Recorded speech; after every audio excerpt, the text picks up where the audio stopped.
Hello, আসসালামু আলাইকুম everyone. সবাই কেমন আছেন? আশা করি সবাই ভালো আছেন। তো আমরা চলে আসছি আজ শ্রীমঙ্গলের বৌদ্ধভূমি ৭১ এই পার্কটিতে। ঠিক আছে? তো আমাদের সাথে আছে আমার ছোট ভাই আর আমি। তো এটা শ্রীমঙ্গলের মধ্যে পড়ছে। এই পার্কটি অনেক সুন্দর। অনেক মানুষ, দেশি বিদেশি অনেক মানুষ এখানে ঘুরতে আসে। আর এটা শ্রীমঙ্গলের মধ্যে অনেক একটা পপুলার পার্ক। তো এটা বানানো হয়েছে মূলত মুক্তিযোদ্ধাদের স্মরণে। যারা যুদ্ধ করে শহীদ হয়েছেন তাদের স্মরণে এই পার্কটি বানানো হয়েছে। তো এই পার্কটিতে দেখতে পাচ্ছেন অনেক ধরনের মানুষ, দেশি বিদেশি, শ্রীমঙ্গলের শহরের ভিতরে এবং মানে শহরের বাইরের মানুষগুলো এখানে বেড়াতে আসেন। তো এখানে মানুষগুলো বেড়াতে আসেন মূলত এখানে একটা পার্কটি অনেক সুন্দর একটি জায়গা। চতুর্দিকে চা বাগান আছে এই পার্কটির।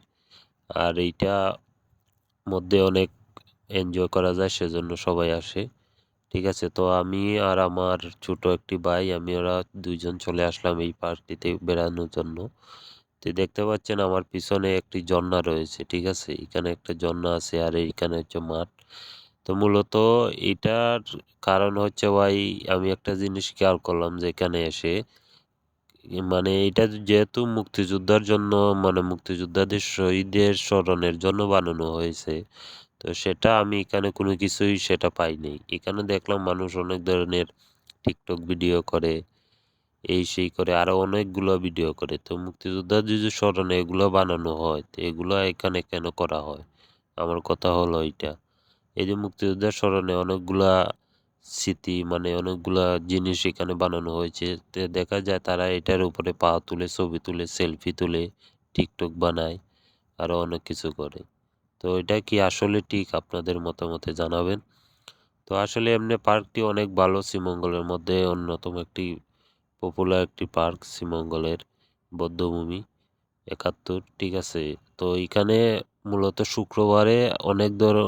শুক্রবারে বেশিরভাগ মানুষ আসে এখানে ঘোরার জন্য এবং প্রচুর মানুষ থাকে, পিকনিক করতেও আসে এবং আমাদের শ্রীমঙ্গলে না, শুধু শ্রীমঙ্গলের বাইরেও থেকে অনেক মানুষ আসে এখানে ঘোরার জন্য। ঠিক আছে, তো এই পার্কটিতে কেউ যদি না এসে থাকেন, শ্রীমঙ্গলে আসলে অবশ্যই আসবেন, এসে দেখে যাবেন। পার্কটি আসলে অনেক একটু সুন্দর। শ্রীমঙ্গলের মাধ্যমে মানে শ্রীমঙ্গলের ভিতরে অনেক একটি সুন্দর একটি পার্ক। এখানের মধ্যে একটি ঝুলন্ত ব্রিজও আছে। এই যে দেখতে পাচ্ছেন ঝুলন্ত ব্রিজটি, আর উপরে একটু ফুল গাছও আছে। তো ঝুলন্ত ব্রিজটি মূলত অনেক সুন্দর এবং এখানে সব কিছুই সুন্দর। ঠিক আছে, এখানে আসলে আপনাদের মন খারাপ থাকলে মন এমনিতেই ভালো হয়ে যাবে। তো সবাই ঘুরতে আসবেন, যদি শ্রীমঙ্গল আসেন এই পার্কটিতে আসবেন। আসার পর দেখলেই বুঝতে পারবেন যে